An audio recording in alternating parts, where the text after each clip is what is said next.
What's going on, guys? Today I'm going to be bringing you some shocking information on the 2018 Jeep Wrangler.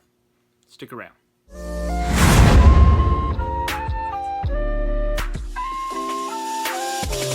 Welcome back. My name is Brandon Haneline with Jeep Informant, and today I'm going to be sharing with you some information that Jeep has made major changes to the front and rear shocks on the 2018 Jeep Wrangler JL body.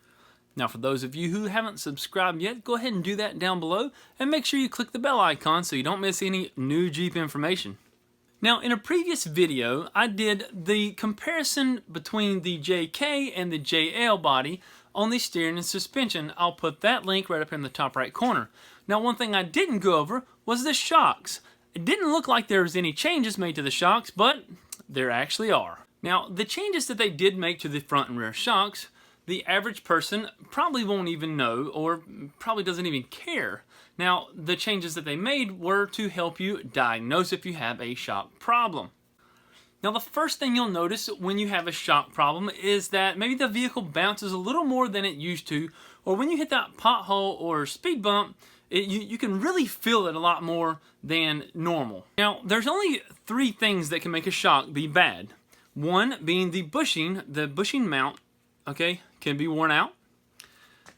Internally in the valve can be messed up, this valve inside, so this rod would just go up and down real fast, real freely, and not absorb. Or you can have this seal right here that you can see this one is leaking. So Jeep has taken one of those three ways and made it very simple to find out.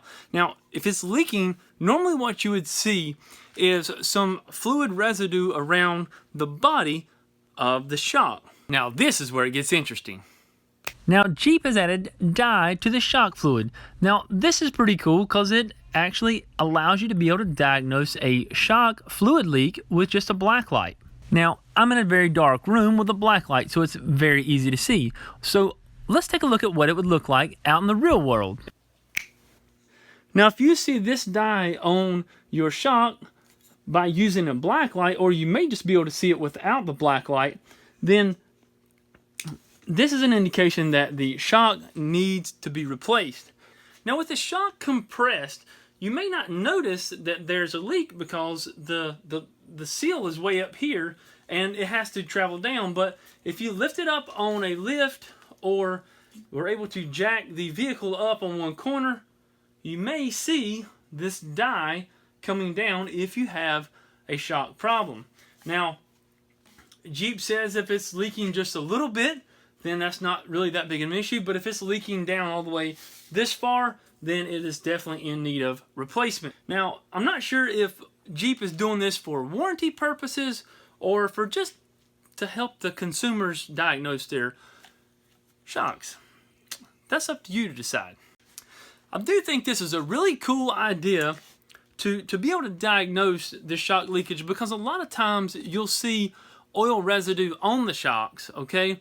And you're not really sure if it comes from a transmission leak that you had previously or some other leak or anything like that. Or, you know, a wheel bearing slinging grease.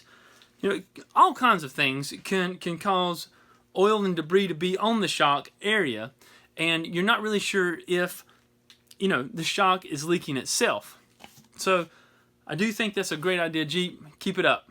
Now, if you're still watching, you must have liked this video, so give me a big thumbs up, all right?